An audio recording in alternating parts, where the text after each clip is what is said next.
अस्सलाम वालेकुम एवरीवन। आज के इस वीलॉग का टॉपिक जो है वो बहुत ही सैड है, बहुत ही हर्टिंग है। जैसे कि आप सब ने ही न्यूज़ में देखा होगा कि किस तरह से जो है ग्रीस में जो शिप का वाक़या हुआ, जिसमें 750 लोग मौजूद थे, जिसमें बेशतर की तादाद पाकिस्तान से थी। 450 लोग जो थे वो पाकिस्तान से मौजूद थे। लेकिन कल तक की जो इतलात थी उसके मुताबिक 298 पीपल जो हैं वो पाकिस्तानी कंफर्म उनकी डेथ हो चुकी है इस इंसिडेंट में, इस सैड इंसिडेंट में, जिसमें 6 लोग ऐसे हैं कि जो शिप के डूबने से पहले ही उनका जो है वो इंतकाल हो गया था प्यास की शिद्दत से। उस शिप पे पानी की मौजूदगी भी नहीं थी, खाना भी नहीं था। और गार्जियन न्यूज़ ने जो कि अपडेट्स दी हैं after their investigation on this issue, वो काफ़ी हॉरिफिक हैं, बहुत दिल दहलाने वाली हैं। और 48 आवर्स में एक रोटी या एक टाइम खाना मिल रहा था और पानी एंड में ख़त्म हो चुका था 2-3 दिन पहले ही। और बराबर से जो शिप गुजरी उनसे पानी मांगा गया तो कुछ ने मदद कर दी, तो उस पानी पे भी लोग आपस में बेचारे लड़े। और 3 दिन पहले ही इस शिप का इंजन ख़राब हो चुका था। उसके बाद उसको सही किया गया, थोड़ा चला, फिर रुका, फिर सही किया गया। एट द एंड ये शिप एक ही मकाम पे ग्रीस के करीब उसकी समंदरी हदूद पे 7 घंटे तक ये खड़ी रही। जब ये खड़ी रही तो वहाँ पे ग्रीस के जो कोस्ट गार्ड्स थे वो उसको देख रहे थे। उन्होंने कोई मदद करने की कोशिश नहीं करी। ये हादसा हो गया और बेशतर 750 में से इसमें जो है वो इंतकाल कर चुके हैं। मगर ये हादसा क्यों हुआ, ये हादसा क्यों हुआ और इसके पीछे क्या रीज़न्स हैं, उस पर हम आज ज़रूर बात करेंगे। 750 लोगों में से कुछ लोग अल्हम्दुलिल्लाह बचा लिए गए, जिनमें से 8 या 10 पाकिस्तानी भी हैं जो बचे हैं। उन्होंने अपनी आप बीती जो बताई है वो बहुत ही दिल दहलाने वाली है। लेकिन सवाल ये नहीं है कि ये जहाज़ डूबा क्यों, ग्रीस के कोस्ट गार्ड ने मदद क्यों नहीं करी और किस तरह से ये हादसा हो गया। सवाल ये है कि ये हादसा हुआ ही क्यों, ये नौबत ही क्यों आई कि लोगों को अपनी जान पे इतना बड़ा रिस्क लेके जाने की, और उनको क्या चीज़ का नहीं इल्म था कि हम जिस रास्ते पे जा रहे हैं वो कितना ख़तरनाक है, वो जानलेवा भी हो सकता है, जो वो तकलीफ़ों और मुश्किलों से भरा हुआ रास्ता है। तो फिर भी उसके बावजूद उन्होंने क्यों इस रास्ते को चुना? क्या वो ब्रेन वॉश किए गए थे या उनके हालात, उनके वाक़यात इस किस्म के थे कि उनके पास कोई और ऑप्शन नहीं था?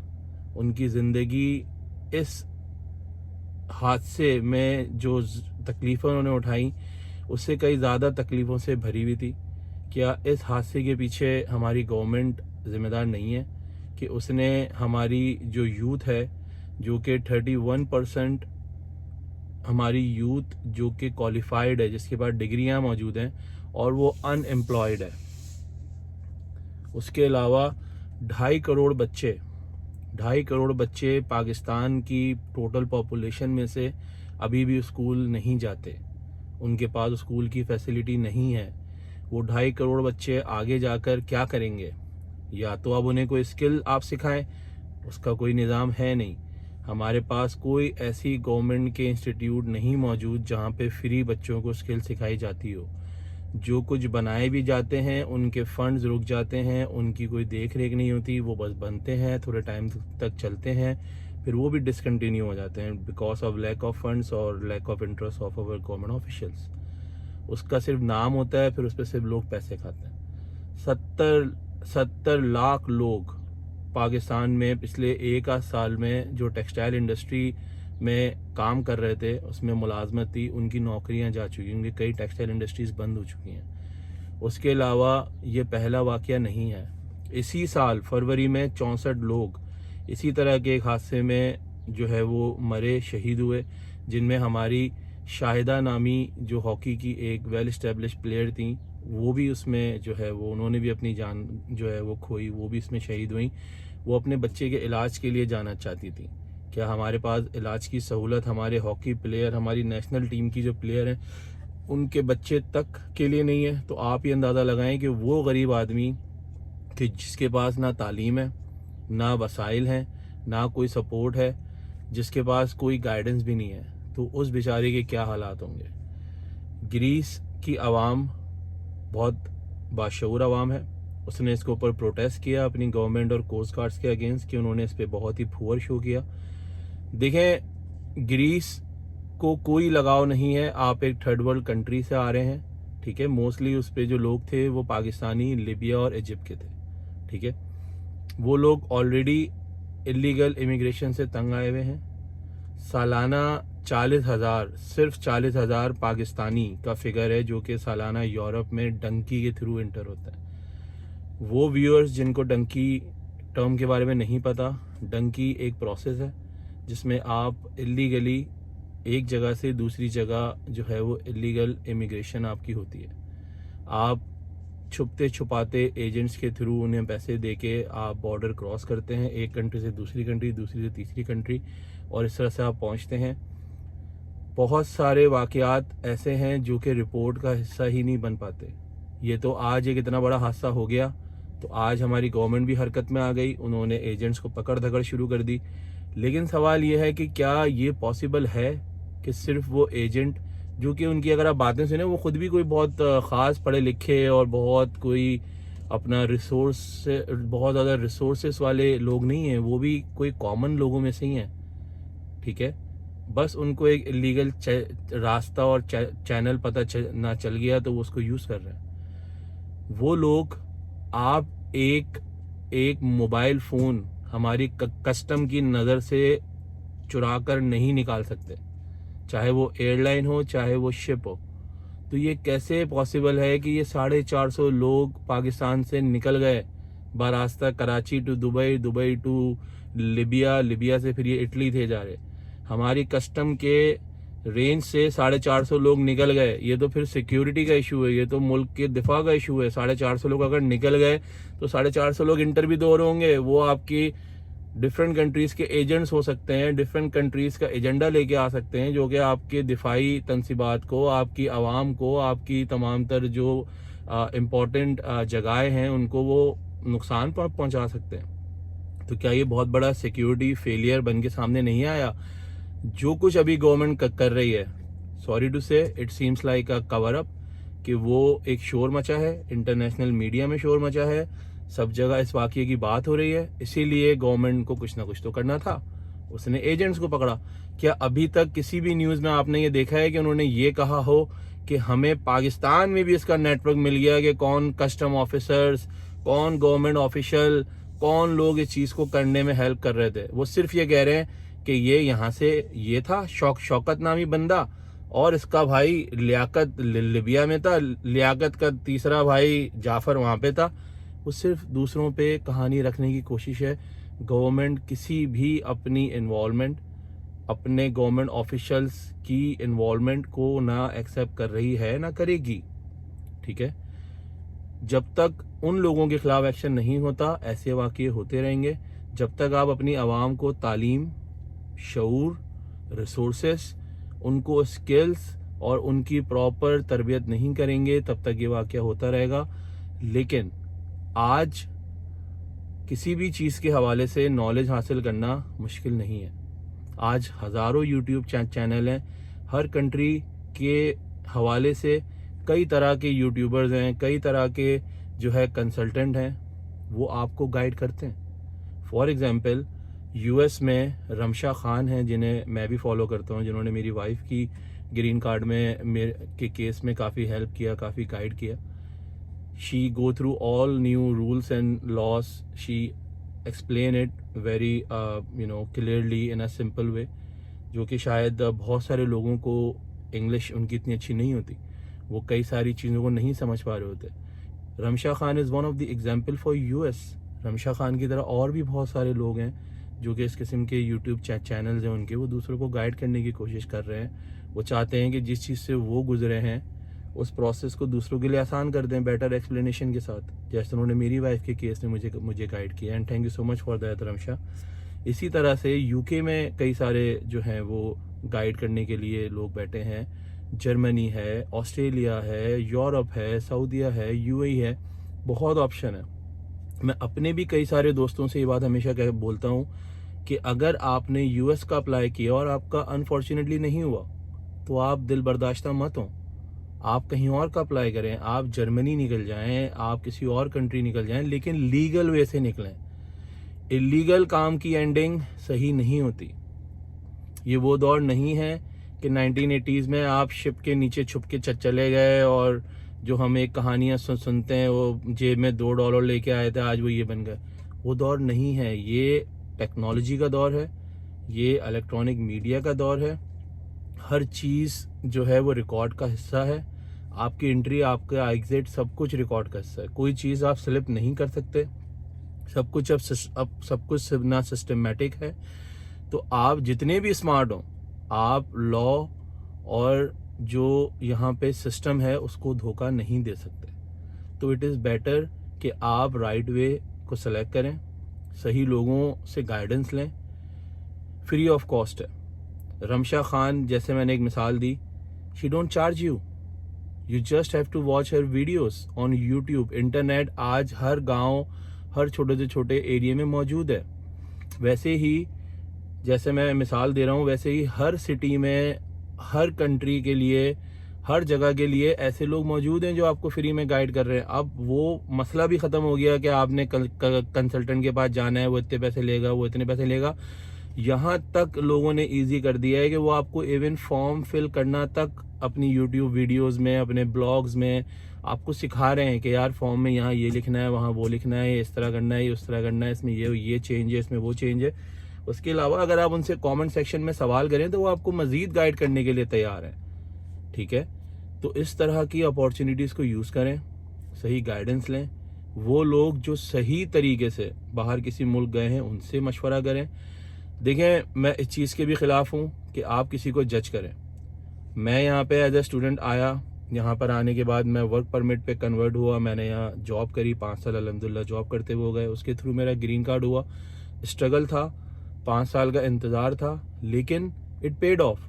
आप जब एक प्रॉपर चैनल के थ्रू कुछ करते हैं, जब एक प्रॉपर वे में कोई काम करते हैं, तो एक तो आपको जहनी सुकून होता है कि आपने सही तरीका इख्तियार किया। उसके बाद फिर उसके असरात होते हैं, उसका एक फल होता है जो आपको मिलना शुरू होता है। आज मेरे पास अगर ग्रीन कार्ड है और मैंने 5 साल लगा के इसको हासिल किया है, तो मैं आज एक सुकून की ज़िंदगी गुजार रहा हूँ। मेरी अच्छी जॉब हो गई, उसकी वजह से मैं किसी और कंपनी में अप्लाई कर सकता हूँ ईजीली। मेरे पे कोई वीज़े की बंदिश नहीं है, कोई रुकावट नहीं है। लेकिन 5 साल लगे, 5 साल का इंतज़ार लगा। रातों रात कुछ नहीं हो सकता।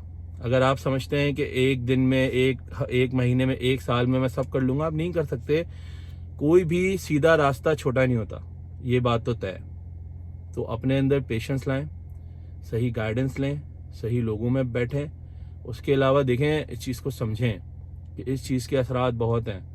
आप 20 से 25 लाख रुपए देकर आपने अपने लिए मौत ख़रीदी है।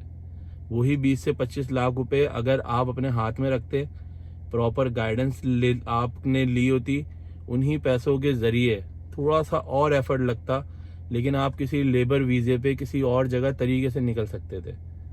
आपको हो सकता है कि कोई स्किल के हवाले से कोई सर्टिफिकेशन करनी पड़ती। कोई चीज़ मुश्किल नहीं है, कोई भी चीज़ मुश्किल नहीं है। पहली बार जब आप शुरू करते हैं तो आपको मुश्किल लगती है। आप उस पैसे को राइट वे से अगर यूज़ करते तो आपके मामला बहुत डिफरेंट हो सकते थे। Again, we are no one to जज एनी वन। हमें नहीं पता किसकी ज़िंदगी में कितनी परेशानियां हैं, किसकी ज़िंदगी में कितने मसाइल हैं, वो किन चीज़ों से गुज़र रहा है। लेकिन इसका कतई मकसद नहीं है कि आप जज्बाती होकर गलत रास्ता इख्तियार करें। आप अपने साथ साथ अपने बीवी बच्चों की ज़िंदगी को भी ख़तरे में डालें। और आप दुनिया से चले गए, लेकिन उसके बाद की जो मसाइल हैं, अब जिस माँ का एक ही बेटा है, वो अगर इस दुनिया से चला गया तो उन बूढ़े माँ बाप का अब कौन जो है वो करने वाला है। ये एजेंट इतने जो है वो जालिम है कि ये आपका बेटा अगर मिसाल के तौर पे टर्की पहुंच गया, इटली पहुंच गया, ये आपको उसके बाद भी नहीं छोड़ते। ये उसके बाद भी आपसे महाना पैसे लेंगे, ये उसके बाद भी आपसे पैसे बटोरने की पूरी कोशिश करेंगे। लोगों के घर बिक गए, कई लोग जो है रोड पे आ गए। अब आप मिसाल के तौर पे उन 8 लोगों की मिसाल ले लें जो बेचारे 25 लाख अरेंज करने में घर बेच के गए, ज़मीन बेच के गए, अपना जेवर बेच के गए, वो खाली हाथ वापस आ गए। अब वो बेचारे पूरी ज़िंदगी वो 25 लाख रुपये भी उतारने में लगे रहेंगे अगर उन्होंने किसी से उधार लिया है। तो आपने हासिल कुछ नहीं किया, उल्टा आपने खो दिया। क्यों? क्योंकि आपके पास प्रॉपर गाइडेंस नहीं है। आप फ्रस्ट्रेशन में गलत फैसलों की तरफ जा रहे हैं और उसमें आपका कसूर नहीं है, कसूर फिर आपकी गवर्नमेंट का है। दूसरे मुल्कों में भी लेबर होती है, दूसरे मुल्कों में भी जो है ऐसे लोग होते हैं जो तालीम हासिल नहीं कर पाते, जिनका शौक नहीं होता, जिनके पास वसाइल नहीं होते, लेकिन गवर्नमेंट उनके लिए स्किल डेवलपमेंट प्रोग्राम्स रखती है कि एटलीस्ट उनको हैंडी जो स्किल्स होती हैं वो सिखाई जा सकें ताकि वो अपने लिए कुछ मुआशी तौर पे अरेंजमेंट्स कर सकें। लेकिन हमारे कंट्री में वो निज़ाम नहीं है, वो चीज़ें मौजूद नहीं हैं। हमारे जैसे मैंने बताया 2.5 करोड़ बच्चा आज अगर स्कूल नहीं जा रहा, उसका मुस्तकबिल क्या है ये हमें सोचना है। अगर 31% आपकी यूथ जिसके हाथ में डिग्री है और वो अनएम्प्लॉयड है, ये बहुत बड़ा नंबर है, हमें इस पे सोचना है। हमारे यहाँ जॉब क्रिएशन कम है, ग्रेजुएट्स ज़्यादा हैं, इसीलिए ब्रेन ड्रेन हो रहा है। लोग सबसे ज़्यादा पाकिस्तान छोड़ के जाने वालों की तादाद और जो इसमें कोशिश कर रहे होते हैं वो हैं जो कि पढ़े लिखे लोग हैं, जिनके पास डिग्री है। क्यों? क्योंकि हम छोटी छोटी बातों पे एमरजेंसी में घुस के अपने डॉक्टर्स का सर फाड़ देते हैं, हम अपने इंजीनियर्स का मजाक उड़ाते हैं। हमारे यहाँ इंजीनियर की तनख्वाह आपने 60-70 हज़ार, एक मैक्सिमम 1 लाख, बहुत कोई अच्छा कोई अगर क्रिश निकले तो भाई वो 2 लाख कमा लेगा। 2 लाख में आज आप पाकिस्तान में सेविंग नहीं कर सकते। अगर आपका अपना घर नहीं है, रेंट का घर है, आप कुछ भी नहीं कर सकते। अगर मैं 2 लाख रुपये पूरे 1 साल सेव करूं तब भी मैं अपनी शादी शायद अफोर्ड ना कर सकूं पाकिस्तान में। तो ये हालात हैं। ऐसे में वही इंजीनियर जब बाहर निकलता है तो वो अच्छी सैलरी कमाता है, तो वो क्यों बाहर ना जाए? वो भी यही चाहता है कि अपनी ज़िंदगी बेहतर बनाए, और ये हर इंसान का हक है कि वो अपनी ज़िंदगी को बेहतर से बेहतर बनाए, लेकिन सही तरीके से, सही गाइडेंस के साथ। हमारी गवर्नमेंट अगर कुछ नहीं कर रही है तो हमारी आवाम ने हमेशा आगे बढ़ के, चाहे वो सैलाब हो, चाहे वो ज़लज़ला हो, चाहे वो कोई भी ऐसे मसाइल हों, इवन अभी जो है वो रमज़ान गुजरे हैं, इस तरह के जब भी कोई मुश्किल औकात आए हैं, हमारी आवाम ने ही एक दूसरे को सपोर्ट किया। तो अगर आपके अतराफ़ ऐसे लोग मौजूद हैं कि जिनके बच्चे स्कूल नहीं जा पा रहे हैं और उनका मसला है फ़ीस, तो आप अगर थोड़े पैसे मिला के भी उनकी मदद कर सकते हैं तो कीजिए। अगर आपके अतराफ़ कोई ऐसे लोग हैं कि जिनको आपको लगता है कि यार ये पढ़ने में अच्छा है, ये निकल सकता है आगे, या आगे निकल गया तो अपनी पूरी फैमिली, एक बंदा अगर पढ़ जाए तो अपने घर और अपने ख़ानदान को सपोर्ट कर लेता है, तो ऐसे बच्चों को सपोर्ट करें, उन्हें गाइड करें। मैं ये तो नहीं बोलूँगा कि मैं बहुत अच्छे जो है वो क्या कहते हैं इस मामले में मेरी कोई बहुत ज़्यादा जो है नॉलेज है, लेकिन मैं ख़ुद स्टूडेंट आया तो जो मेरे जानने वाले लड़के थे जिन्हें मैं जानता था, जो मेरे जूनियर भी थे, कि जिनमें मुझे पता था यार इनमें टैलेंट है, ये निकल सकते हैं बाहर और ये अपने जो है घर के लिए कुछ कर सकते हैं, उनमें से कई ऐसे भी थे जो बेचारे फाइनेंशियली परेशान थे, लेकिन हमने यहाँ पर जो दोस्त यहाँ आ चुके थे, हमने मिल के उनकी शुरू में थोड़ी फीसेस वगैरह पे करी, जब उनकी जॉब हुई उन्होंने हमें रिटर्न कर दिया। तो इस तरह के एक्ट बहुत ज़रूरी हैं, एक्ट ऑफ काइंडनेस। लोगों को पुश करने के बजाय पुल कीजिए, लोगों को सपोर्ट करें, उनको गाइड करें। अगेन वो लोग कि जो पाकिस्तान से निकलना चाहते हैं, रमशा खान और इस तरह के कई चैनल्स हैं जो कि यूएस के लिए हैं, जो कि यूके और दीगर कंट्रीज़ के लिए हैं। उन चैनल्स को आप देखें, उन्हें फॉलो करें, इन लोगों से सवाल करें। They are very nice people, they reply you, और फ्री ऑफ कॉस्ट है। ऐसा नहीं है कि वो आपको पैसे चार्ज कर रहे हैं, वो फ्री ऑफ कॉस्ट है, क्योंकि उनकी नीयत सिर्फ ये है कि जो नॉलेज उनको मिली है वो आगे पहुँचाएँ। ठीक है, अपने चैनल के थ्रू किसी तरह से लोगों तक वो पहुँचें और उनको गाइड करें। इस तरह के चैनल, इस तरह की जो नॉलेज बेस जो भी प्लेटफॉर्म है, उसको आप देखें और उससे आप सीखें। और अगर वो चीज़ मैं जानता हूँ कई ऐसे लोग हैं पाकिस्तान में जो बिल्कुल पढ़े लिखे नहीं हैं और वो बेचारे शायद सिंपल जो टर्मिनोलॉजी वो भी शायद ना समझ सकें, तो फिर जो उनके अतराफ़ में लोग हैं उनकी आप लें मदद।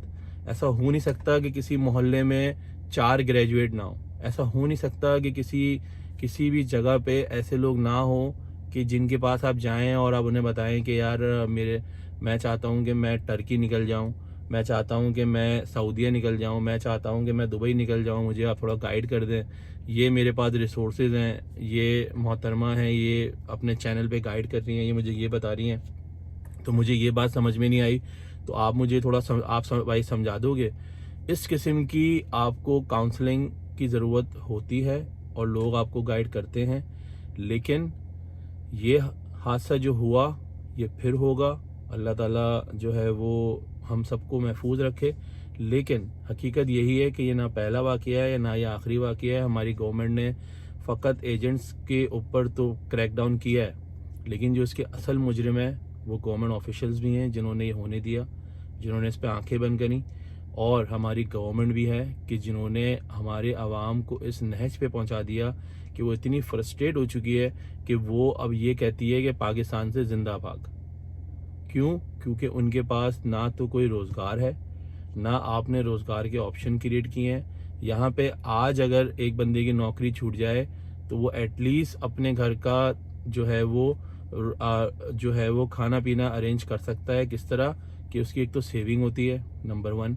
अगर वो भी ना हो तो वो फौरी तौर पे किसी रेस्टोरेंट में, मैकडोनल्ड में, बर्गर किंग में, किसी भी गैस स्टेशन में जाके जॉब पकड़ सकता है फॉर मीनवेल, जब तक उसको अपनी जॉब फिर से नहीं मिल रही, और वो अपना गुजर बसर कर सकता है। लेकिन क्या पाकिस्तान में हमारे पास ये ऑप्शंस हैं?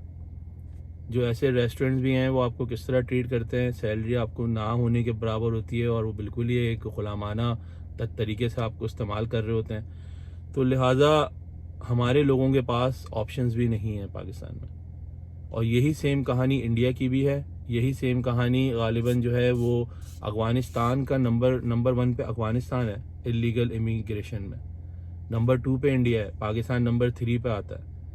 हज़ारों इंडियंस मैक्सिको से यूएस में इंटर होते हुए जो है वो हर साल बेचारे जो है वो मारे जाते हैं।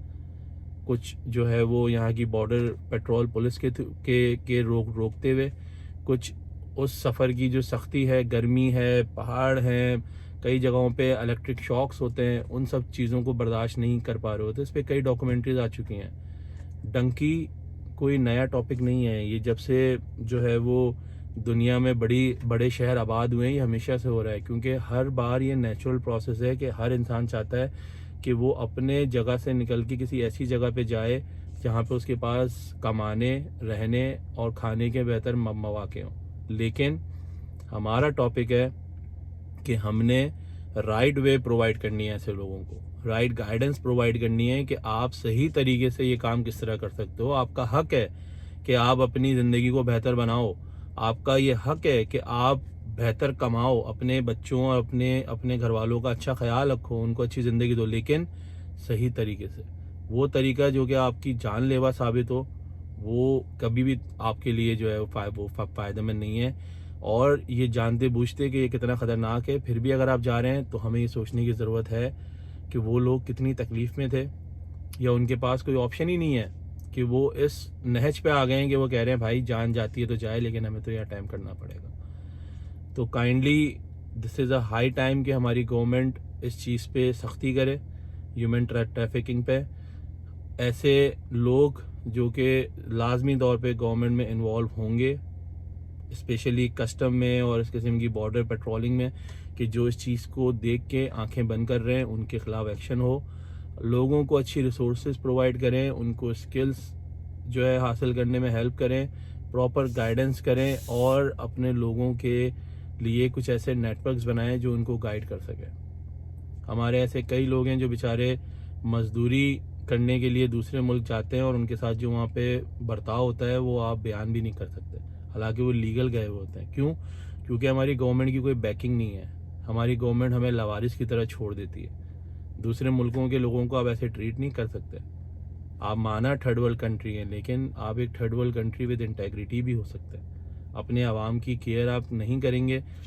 खान साहब से लाख इख्तलाफ सही, लेकिन खान साहब की वो बात बड़ी ज़बरदस्त थी जब खान साहब ने उनसे कहा था, मोहम्मद बिन सलमान से, कि हम मेरे मुल्क के जो यहाँ पे जो मज़दूर हैं उनके काफ़ी मसाइल हैं, तो उन मसाइल को आप हल करें, और वो बड़ी मेहनत करते हैं यहाँ के। तो उन्होंने पहली बार हमने देखा कि यार किसी ने जाके मज़दूरों के लिए आवाज़ उठाई है, वरना तो हम तो ज़िंदगी भर यही देखते आए कि जो जा रहा है वो जाके खाने काबा में जो है वो तवाफ़ करता है, वहाँ पे जाके एक लग्जरी इंजॉय करता है बीइंग पाकिस्तानी गवर्नमेंट ऑफिशियल, और वापस आ जाता है। कोई कभी अपने मज़दूरों के लिए बात ही नहीं करता। तो hats off to Imran Khan for that. लाख इख्तलाफ दूसरी पॉलिसी से, लेकिन जो बात जिसकी है वो क्रेडिट हमारा मानना है कि उसको देना चाहिए।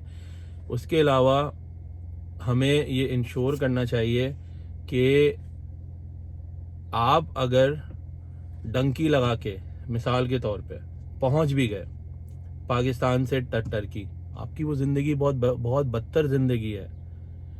आपका पासपोर्ट आपसे ले लिया जाता है, आप ट्रैवल नहीं कर सकते। आप पूरे वक्त पुलिस से छुप रहे हो, लोगों से छुप रहे हो। जो एक मिसाल के तौर पे एक बंदे को अगर 1 घंटे के 10 लीरा मिलते हैं टर्की में, आपको वो 4 भी नहीं दे रहे, वो आपको 3 लीरा 2 भाई लीरा पे टरखा रहे हैं। आप पैसे भी नहीं कमा पा रहे जिसके लिए आप गए थे। आप वहाँ फंस चुके हो, आपकी कोई हेल्थ की फैसिलिटी नहीं है क्योंकि आप छुपते छुपाते फिर रहे हो। इसी सिलसिले में आप स्ट्रेस में होते हो, आपकी जहनी आपकी जिस्मानी जो सेहत है वो भी आपकी ख़राब होती है। फिर आप अगर अल्लाह ना करे आपके घर में कोई फौतगी हो जाए तो आप वापस नहीं आ सकते क्योंकि पासपोर्ट नहीं है।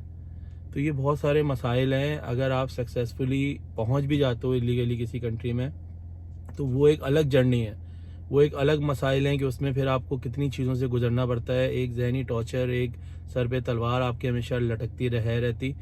तो लिहाजा अपनी बात को मैं इसी पे कंक्लूड करूँगा कि काइंडली ऐसे लोगों को गाइड करें जिनको आपको लगता है कि वो गाइडेंस के मोहताज हैं, उनको जो है वो गाइड करने की ज़रूरत है, और उनको कोई और गाइड करने वाला मौजूद नहीं है। इसको सदका जारिया समझ के गाइड करें। थोड़ा सा वक्त अगर आप एक दिन में निकाल लें अपना और किसी को थोड़ा सा भी गाइड कर देंगे, हो सकता है कि उसकी ज़िंदगी बदल जाए। मुझे किसी शख्स ने कहा था अगर तुम ज़िंदगी में कुछ बेहतर करना चाहते हो तो किसी एक बच्चे की तालीम का बंदोबस्त कर देना। अगर वो एक बच्चा खड़ा हो गया तो वो पूरी फैमिली को खड़ा कर देगा, और वो पूरी फैमिली खड़ी हो गई तो वो अपने पूरे ख़ानदान को खड़ा कर देगी। तो आपने एक शख्स नहीं है, ख़ानदान को आपने सपोर्ट किया। इसी बात के साथ आज की इस वीलॉग का मैं इख्तिताम करूँगा। काइंडली राइट सोर्सेस को अडॉप्ट करें, इल्लीगल कामों से बचिए। इसका इख्तिताम अच्छा नहीं होता और हमारे सामने मिसालें मौजूद हैं, और it's a high time for our government wake up and do something for your own people. क्योंकि जिस तरह से पाकिस्तान में टैलेंट पाकिस्तान से ऑलमोस्ट चला ही गया है और हर साल जा रहा है, उसके साथ साथ हमारे ये गरीब लोग जो बेचारे स्किलफुल भी हैं और मेहनती भी हैं, और ये तो बेचारे अपनी जान से ही जा रहे हैं, तो इनके लिए कुछ करें। Thank you so much. Signing off with daily life with Usman. Thank you.